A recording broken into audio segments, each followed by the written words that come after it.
మన ప్రతిభని మనం కాపాడుకోగలగాలి. ఖచ్చితంగా మనం ప్రతిభావంతులమైతే ప్రతిభని కాపాడుకోగలిగితే ఈ ఉద్యోగం కాకపోతే ఇంకో ఉద్యోగం, ఈ కంపెనీ కాకపోతే ఇంకో కంపెనీ, మనం తీసేసినందుకు వాడు ఏడవాలి, మనం ఏడిచే పరిస్థితి రాకూడదు. అంటే నిరంతరం విద్యార్థులు గమనించాలి. ఉద్యోగంలో ఉన్నప్పుడే ముందు ఎంటెక్ వాళ్ళు, ఎంబీఏ వాళ్ళు ఉన్నారు, పెళ్లి చేరతారు కాబట్టి చెబుతున్నా, ఉద్యోగంలో ఉన్నప్పుడే 4 రాళ్లు వెనకేసుకోవాలి. 4 రాళ్లు అంటే గులకరాళ్లు, మట్టి రాళ్లు కాదమ్మా, రూపాయలు. ఇవాళ యువతరానికి తెలియని విషయం ఏంటంటే, ఉద్యోగంలో చేరగానే నెలకు 75,000 ఇచ్చిందనుకోండి, భార్య పెళ్లి చేసుకుంటాడు, ఆవిడకో 75,000 వస్తాయి, ఇద్దరికి కలిపి 150,000 కదా.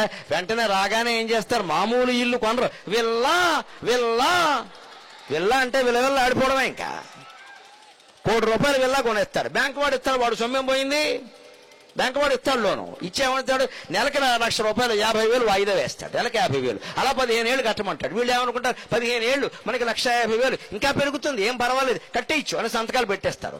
4 ఏళ్ల వీళ్ళు ఉద్యోగం పోతుంది, ఎవడు కడతాడండి ఈ డబ్బు? అప్పుడు విల్లాలో ఉన్నా సుఖంగా ఉండగలరా? జీవితంలో నేర్చుకోవలసింది ఏమిటి అంటే, భారతీయ సంస్కారం, simple living and high thinking. చాలా సాధారణంగా జీవించాలి, ఉన్నతంగా ఆలోచించాలి. అది భారతీయ జీవన విధానం. దయచేసి యువకులు రేపు పెళ్లిళ్ళు అవగానే, ఉద్యోగాల్లో జరగానే ఇంటి నిండా సామాను పెంచుకోకుండా అమ్మా, అవసరం లేదు. ఓ పెద్ద ఐరావతం అంత సోఫా అవసరం. నువ్వు ఉన్నదేమో ఇక్కడ ఆ రమణారెడ్డిలో ఉన్నావు సన్నగా, ఇక్కడ నీకు సోఫా దేనికి పని లేక సన్నగా ఉన్నావు, ఇక్కడ 0 సైజు నడుము వేసుకుని తిరుగుతున్నావు, ఇక్కడ అటు ఇటు. ఇక్కడ నీకు మళ్ళీ సోఫా ఐరావతం, మళ్ళీ ఇప్పుడు మొగుడుకో సోఫా, అదో ఐరావతం. దీనికి మళ్ళీ పక్కన 2 కుర్చీలు, ఇవన్నీ కలిపి మొత్తం 2 లక్షల సెట్టింగ్. ఎవడ కట్టాలని డబ్బులు? 2 ప్లాస్టిక్ కుర్చీలు ఇంట్లో బారేసుకుంటే పోలా? పని అయిపోయింది. అద్దె ఇంట్లోనే ఉండాలి, సుఖంగా బతకాలి. సొంత ఇల్లు మనం అప్పు చేయకుండా కట్టుకోగలిగినప్పుడే కట్టుకోవాలి. ఖచ్చితంగా బ్యాంకు లోన్ కూడా తీసుకోవద్దు. సొంత ఇల్లు కట్టుకోగలిగినాడు కట్టుకుంటాం. అంతవరకు అద్దెంట్లో ఉన్నాం అనుకోండి, ఉద్యోగం పోయినా పర్వాలేదు, వెళ్ళిపోతాం, దానికే ఉందండి. ఇది ఆదాయ సూత్రం, ఇది విజయ సూత్రం. జీవితంలో ఆత్మహత్య పరిస్థితే రాదు ఇలా ఉంటే. ఇవాళ సాఫ్ట్వేర్ వాళ్ళు గమనించలేకపోతున్నది ఏమిటంటే, జీతాలు బాగున్నాయి కదా అని అప్పులు చేసేస్తున్నారు. బ్యాంక్ లోన్లు, ఇన్స్టాల్మెంట్, సోఫా వాయిదా, టీవీ వాయిదా, ఫ్రిడ్జ్ వాయిదా, అన్ని వాయిదా, చివరికి సుఖ సంసారం కూడా వాయిదా. 1వ తారీఖున జీతం వచ్చేసరికి వాయిదాలు కట్టేసరికి చేతిలో ఏం లేవు, ₹5 మిగిలే ఇక్కడ టీ తాగడానికి. అది కూడా ₹5 టీ కూడా రాదు వేళ. ఈ మాత్రం జాగ్రత్త రిక్షావాడు, ఆటోవాడు పడతాడే, మనం పడలేమా అండి? ఎందుకు మన చదువులు? ఇంకా ఆదాయాన్ని మించి ఖర్చు పెడుతున్నావు అంటే గోతులో పడినట్టే లెక్క. పెద్దవాళ్ళు ఉపదేశం అదే చేస్తారు సాధారణంగా, జాగ్రత్త చూసుకోని ఆయన, జాగ్రత్త చూసుకో అంటే వినరు, వెళ్ళేదో చేస్తారు అక్కడ. అందుకని జాగ్రత్తగా. అందుకని హంస అంది, నాకు ఈయన ఉద్యోగం తీసినా పర్వాలేదు, నేను హాయిగా నాకున్న ప్రతిభతో నేను బతికేస్తా. అందుకని విద్యార్థులు ఎప్పుడైనా ఉద్యోగం పోయినా భయపడకుండా ముందే 4 డబ్బులు జాగ్రత్త పెట్టుకుని, మళ్లీ ఉద్యోగం వచ్చేలోగా 3-4 నెలల్లో ఏం చేయాలి? సాహిత్యం చదువుకోవాలి, ఉద్యోగానికి సంబంధించిన పుస్తకాలు చదవాలి, జర్నల్స్ అంటారు. అలాగే నెట్లో, గూగుల్లో దానికి సంబంధించిన సమాచారం వెతకాలి. మన ప్రతిభను పెంచుకోవాలంటే ఏం చేయాలో అది చెయ్యాలి. ఉద్యోగంలో చేసినప్పుడు 12 గంటలు చేసాం, 13 గంటలు చేసాం, స్ట్రెస్, ఒత్తిడి అన్నాం కదండి. మరి ఇప్పుడు ఉద్యోగం లేదు కదా, ఏ ఒత్తిడి లేదుగా, సుఖంగా ఇంట్లో కూర్చొని చదువుకోవచ్చు కదా. ఆధ్యాత్మిక గ్రంథాలు కూడా చదవాలి. ముఖ్యంగా వివేకానందుడు పుస్తకం చదివిన వాడెవడు జీవితంలో ఆత్మహత్య చేసుకోడు. వివేకానందుడు లిటరేచర్ చదవండి, సాహిత్యం చదవండి.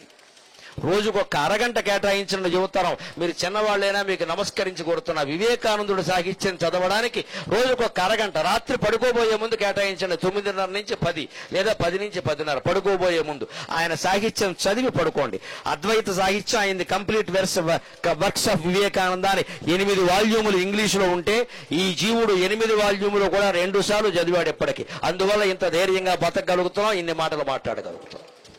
నేను దానికి పెట్టుకున్న సమయం రాత్రి 9:30, 10. నేను 10ంటికి పడుకుంటాను, 5 గంటలకు లేస్తాను, ఖచ్చితంగా 7 గంటలు నిద్ర, తిరుగులేదు. ఆ సమయంలో ఫోన్ కట్టేస్తాను. దేవేంద్రుడు చేసిన పలకన నాకు అవసరం లేదు, దేవేంద్ర పదవి నాకు అక్కర్లేదు, దేవేంద్రుడికి నేను భయపడక్కర్లేదు. భయము కోరిక లేనివాడు ప్రపంచంలో ప్రశాంతంగా ఉంటాడు.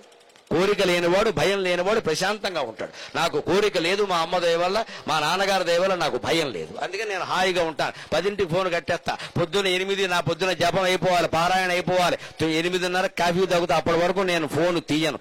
ఎవరు ఫోన్ చేసినా సరే నేను ఆ ఫోన్ కట్టేసే ఉంటుంది. మిస్టర్ కాల్ ఇస్తే నేను దేవేంద్రుడు చేసినా సరే, సీఎం ఫోన్ చేసినా సరే నేను పలకను. నాతో ఆయనకి పని ఉంటే ఉండొచ్చు, ఆయనతో నాకేం పని లేదు, నేను హోకంగా ఉంటాను. నాతో ఆయన పని ఉంటే మళ్ళీ చేసుకుంటాడు, నాకే ఎవరైతే నాకే. ఆయన ఏమైనా అనుకుంటాడు అనుకొని నేను తీయను, అంతే. ఇంత ఖచ్చితంగా ఫోన్ విషయంలో నిబంధనలు ఉంటే జీవితంలో సుఖంగా ఉంటాం. అంతేగాని ఫోన్ చేశాడు ఏమన్నా అనుకుంటున్నాం, he may feel in a different way అని ఇంగ్లీష్లో మాట్లాడక్కర్లేదు. ఇక్కడ అర్ధరాత్రి కూడా ఫోన్లు మాట్లాడతారండి, వాడు ఎవడో ఫీల్ అవుతాడు, ఫూల్ అవుతాడు, మనకెందుకే గొడవ. మనం దీయమంతే. కొన్ని నిబంధనలు ఉండాలి, కొన్ని క్రమశిక్షణలు ఉండాలి, లేకపోతే జీవితంలో శాంతి ఉండదండి, అశాంతి మిగులుతుంది ఖచ్చితంగా. ప్రతి వాళ్ళ ఫోన్లో మనం మాట్లాడాల్సిన పనే లేదు. ఓ సమయం పెట్టేస్తాం ఖచ్చితంగా. నాతో ఎవరు మాట్లాడాలన్నా నేను ఇదివరకే చెప్పాను, సాయంత్రం 4 నుంచి 5. ఇంకో టైంలో నేను పలకను. సాయంత్రం 4 నుంచి 5 అంతే, కట్టేస్తాం ఫోను. దానికి నెంబర్ ఇచ్చాం ప్రత్యేకంగా, ఆ ఫోన్ అప్పుడే తెస్తాం, అప్పుడే మాట్లాడతాం. 23 గంటలు నాకు సమయం మిగిలింది, అందులో 13 గంటలు ఫోన్ కట్టేస్తాను, మిగిలిన 10 గంటలే మిగిలింది. బాగా ఆప్తులు, మిత్రులు, సన్నిహితులైన వాళ్ళు ఏదైనా ఉంటే మాట్లాడతారు, అంతే అయిపోయింది. మిగిలిన సమయం అంతా నాకు మిగిలింది. గొప్ప కోసం కాదు, యువతరం గమనించండి. నా వయస్సు 61. ఇప్పుడు నేను ఇంటి దగ్గర ఉంటే రోజుకు 10 గంటలు చదువుతానమ్మా. 10 hours స్టడీ, 10 గంటలు చదువుతాను. ఇప్పుడు కూడా నేను ఖమ్మం వస్తూ బ్యాగ్లో ఓ పుస్తకం పట్టుకుని వచ్చా. సాహిత్యంలో ఉండే వర్ణనలన్నీ ఉన్నాయి. అది 22 సంపుటాలు, అందులో 19వ సంపుటం చదువుతున్నా. నేను రైల్లో వస్తూ చదివా, కారులో కూడా కూర్చుని చదివా. నాతో వచ్చిన వాళ్ళని అడగండి. 61 ఏళ్లకి నాకు అవసరమా ఈ చదువు? నాకు ఏమైనా పరీక్షలు ఉన్నాయా? కానీ నిత్య విద్యార్థిగా ఉన్నవాడే జీవితంలో విజయం సాధిస్తాడు. విద్యార్థి అంటే చదువుతూ ఎంఏ అయిపోయింది, పిహెచ్డీ అయిపోయింది అనదు, నిత్యము చదవాలి. జీవితాంతం చదువుతూ ఉంటే కొత్త మార్గాలు దొరుకుతాయి, కొత్త ఉపాయాలు దొరుకుతాయి. అందుకని హంస అంత ధైర్యంగా మాట్లాడింది ఖచ్చితంగా. ఇప్పుడు